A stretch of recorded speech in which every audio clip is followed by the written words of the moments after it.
বিদ্যাঙ্গন YouTube চ্যানেলে তোমাদের সকলকে স্বাগত জানাই। তোমরা যারা ক্লাস 11-এর ছাত্রছাত্রী রয়েছো, আজকের এই বাংলা অনলাইন ক্লাসে তোমাদের জন্য অত্যন্ত গুরুত্বপূর্ণ হতে চলেছে। ক্লাস 11-এর প্রথম সেমিস্টারে বাংলা সিলেবাসে তোমাদের পাঠ্য রয়েছে ভারতীয় কবিতা চারণ কবি। এই কবিতাটি, যে কবিতাটি রচনা করেছেন ভারভারা রাও বা ভারাভারা রাও, এই দুই নামে পরিচিত বিখ্যাত তেলেগু কবি। এই কবিতাটি বাংলায় অনুবাদ করেছেন শঙ্খ ঘোষ। এই কবিতা প্রসঙ্গে আজকে আমাদের এই আলোচনা। আলোচনা শুরুর আগে তোমাদের বলে রাখি, ক্লাস 11-এ অলরেডি পুঁই মাছা গল্প থেকে বিভিন্ন এমসিকিউ এসিকিউ নিয়ে তোমাদের সাথে আলোচনা করা হয়েছে। তোমরা যদি ভিডিওটি না দেখে থাকো তাহলে প্লেলিস্টে গিয়ে ভিডিওটি দেখে নিতে পারো। কবিতা শুরু করার আগে ভারভারা রাওয়ের সম্পর্কে আমাদের একটু জেনে নেওয়া দরকার। তেলেগু সাহিত্যের কবি পেন্ডিয়ালা ভারভারা রাও অবিভক্ত অন্ধ্রপ্রদেশের ওয়ারাঙ্গল জেলায় 1940 খ্রিস্টাব্দে জন্মগ্রহণ করেন। তার কর্মজীবন কী ছিল না, কবি তেলেগু সাহিত্যের অধ্যাপনা করেছেন দীর্ঘ 40 বছর। সমকালীন রাজনীতিতে তিনি একজন উল্লেখ্য ব্যক্তিত্ব। জরুরি অবস্থা, শ্রমিক আন্দোলন, তেলেঙ্গানা আন্দোলনে নেতৃত্বে তার উপস্থিতি উজ্জ্বল, তিনি এই সমস্ত আন্দোলনে যোগদান করেছিলেন। তেলেগু ভাষার এই কবির কবিতা মেহনতি মানুষের চলমান জীবনের প্রতিচ্ছবি, অর্থাৎ তিনি মেহনতি মানুষদের হয়েই বেশিরভাগ কবিতা তিনি লিখেছিলেন। রাজনৈতিক কাজকর্ম ও প্রতিবাদী কবিতা তাকে বারংবার রাষ্ট্রদ্রোহিতার অপরাধে কারারুদ্ধ করেছে। তাকে বহুবার জেল খাটতে হয়েছিল রাষ্ট্রের বিরোধিতা করার জন্য। তবুও কবিতাকে তিনি পরিত্যাগ করেননি, তিনি কবিতা লিখে গেছেন। তিনি জেলে বসেও লিখে গেছেন একের পর এক কবিতা। সহচারালু গ্রন্থটি তার জেলখানার একটি ডায়েরি। তাহলে এই হচ্ছে কবির কর্মজীবন এবং তার জন্ম, এটা আমাদের জেনে নেওয়া দরকার। এবার কবিতার নাম চারণ কবি। তাই চারণ কবি কাদের বলা হয় না, চারণ শব্দের অর্থ হচ্ছে স্তুতি বা কীর্তি পাঠক। প্রাচীন ও মধ্যযুগে চারণ কবি ব্যক্তিবিশেষের স্তুতি, কীর্তি বা বন্দনা গান গেয়ে বেড়াতেন। তাকে চারণ গীতি বলা হতো। রাজপুতদের এক শ্রেণী যুদ্ধের সময় বীরগাথা কীর্তন করে যোদ্ধাদের উদ্বুদ্ধ করতেন। চারণ কবিদের বিভিন্ন দেশে বিভিন্ন নামে পরিচিত, কোথাও ভাট, ব্যালেডিস্ট ইত্যাদি নামে তাদের পরিচিত ছিল। চারণ ভ্রাম্যমান গায়ক। ভ্রাম্যমান মানে কি? দৌড়ে দৌড়ে, তারা দৌড়ে দৌড়ে লোকের দরজায় দরজায় তারা গান গেয়ে বেড়াতেন, তাই তাদেরকে বলা হতো ভ্রাম্যমান গায়ক কবি।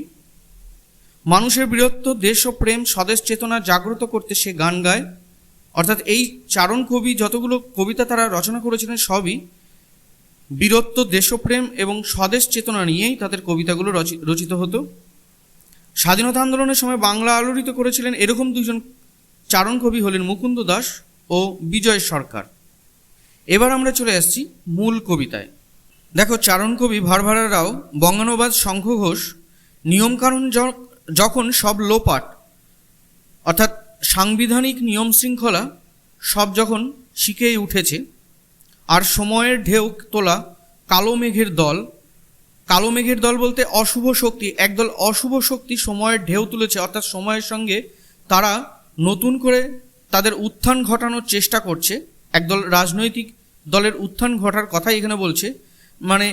সময়ের সাথে এখানে ঢেউয়ের সাথে তুলনা করা যায় এই কারণেই, সমুদ্রের ঢেউ সাধারণত ক্ষণস্থায়ী, কখনো দীর্ঘস্থায়ী হয় না, ঢেউ আসে যায়। সেরকম রাজনৈতিক দলগুলো একদল আসে, তাদের শাসনতন্ত্র কায়েম করে, আবার তারা চলে যায়, আবার নতুন করে আরেক দল আসে।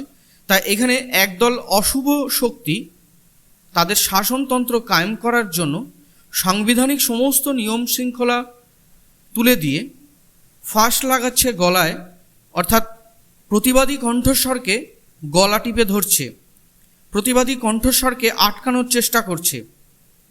চুইয়ে পড়ছে না কোনো রক্ত, কোনো চোখের জলও নয়। অর্থাৎ তারা যে এই প্রতিবাদীদের আটকানোর চেষ্টা করছে, তাদের গলায় ফাঁস লাগাচ্ছে, তার জন্য কিন্তু কোনো চুইয়ে রক্ত পড়ছে না, আবার চোখের জলও হচ্ছে না। তাই আপাত দৃষ্টিতে মনে হচ্ছে কোনো কষ্টই হচ্ছে না, তাই আপাত দৃষ্টিতে মনে হবে যেন কোনো কিছুই ঘটছে না। তাহলে একদল প্রতিবাদী দলকে, একদল শাসক যন্ত্র যখন একদল প্রতিবাদী দলকে তাদের গলায় ফাঁস লাগিয়ে তাদের প্রতিবাদী কণ্ঠস্বর রোধ করার চেষ্টা করছে। ঘূর্ণিপাকের বিদ্যুৎ হয়ে উঠেছে বাজ, ঝিরিঝিরি বৃষ্টি হয়ে উঠেছে প্রলয় ঝড়, আর মায়ের বেদনাশ্রু বুকে নিয়ে জেলের গড়ার থেকে বেরিয়ে আসছে কবির কোনো লিপিকার স্বর। তা ঘূর্ণিপাকের বিদ্যুৎ হয়ে উঠেছে বাজ, অর্থাৎ ছোট ছোট বিদ্যুৎ যেন সেই সময় বাজের আকার ধারণ করেছে, বিরাট আকার ধারণ করেছে। ঝিরঝিরে বৃষ্টি যেন সে সময় প্রলয়ের ঝড় সৃষ্টি করেছে। আর মায়ের বেদনাশ্রু বুকে নিয়ে, অর্থাৎ এই প্রতিবাদীরা মায়ের বেদনার অশ্রু বুকে নিয়ে জেলের গড়াত থেকে, অর্থাৎ জেলের ভেতর থেকেই বেরিয়ে আসছে কবির কোনো লিপিকার স্বর, কবির লেখা কোনো লিপিকার স্বর, অর্থাৎ কবির লেখা কোনো প্রতিবাদী গান, কবির লেখা কোনো প্রতিবাদী গান যেন সেই জেলের গড়াত থেকে বেরিয়ে আসছে।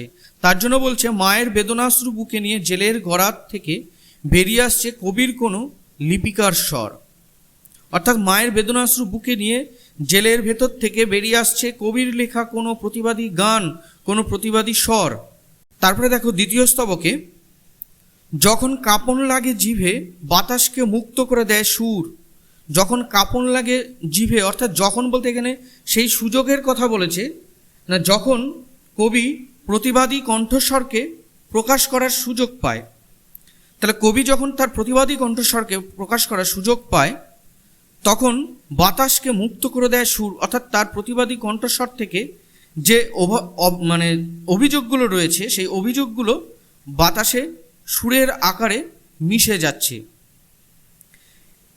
এখানে সাধারণত এটাও তোমরা বলতে পারো যে আমরা সাধারণত কোনো কিছুর বিরুদ্ধে যখন প্রতিবাদ করতে যাই চট করে কিন্তু প্রথমেই তার বিরুদ্ধে কোনো বিরুদ্ধাচরণ করতে পারি না, কিন্তু যখন আমরা থাকতে না পেরে যখন সেই বিরুদ্ধে, সেই নিয়ম শৃঙ্খলার বিরুদ্ধে যখন প্রতিবাদ করি তখন কিন্তু সেই প্রতিবাদটা আরও জোরালো হয়।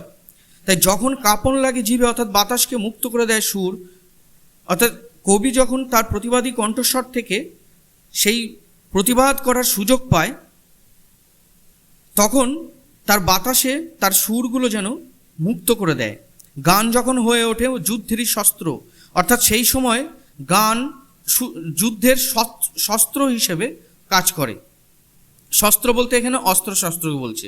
তা অস্ত্র শস্ত্র বলতে আমরা সাধারণত ঢাল তরোয়াল বুঝি, তা এখানে কবিরা কিন্তু সেই ঢাল তরোয়াল নিয়ে কিন্তু কোনো রকম প্রতিবাদ জানায়নি, তারা তাদের গানের মাধ্যমে তাদের প্রতিবাদ জানিয়েছেন। তাই এখানে গানকে বলা হয়েছে শস্ত্র।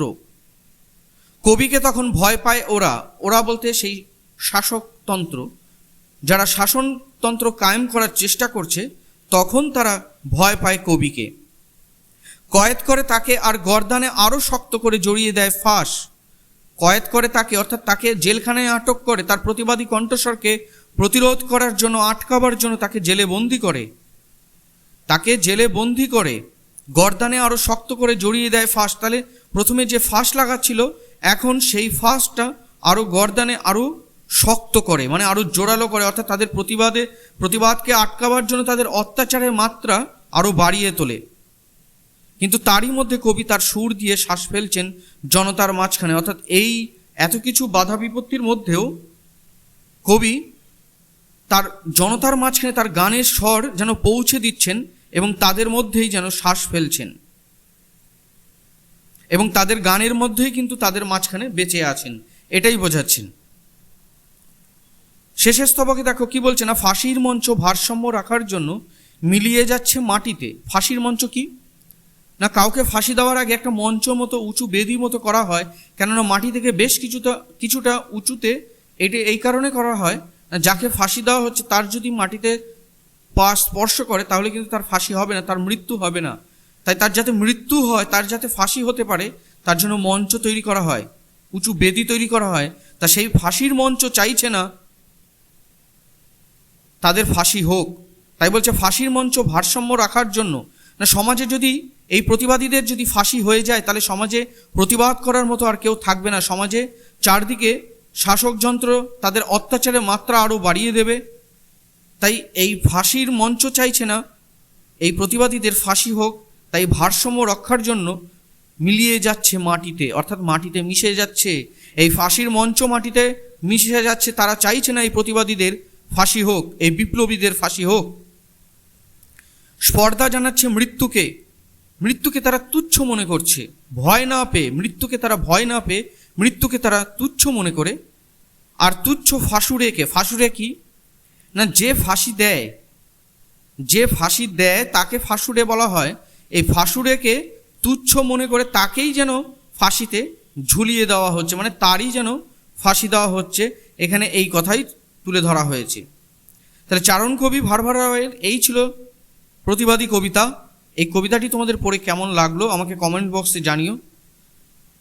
এর পরবর্তী ভিডিওতে আমি চারণ কবি থেকে যে সমস্ত এমসিকিউ তোমাদের পরীক্ষা আসার সম্ভাবনা রয়েছে সেইগুলো নিয়ে আলোচনা করব।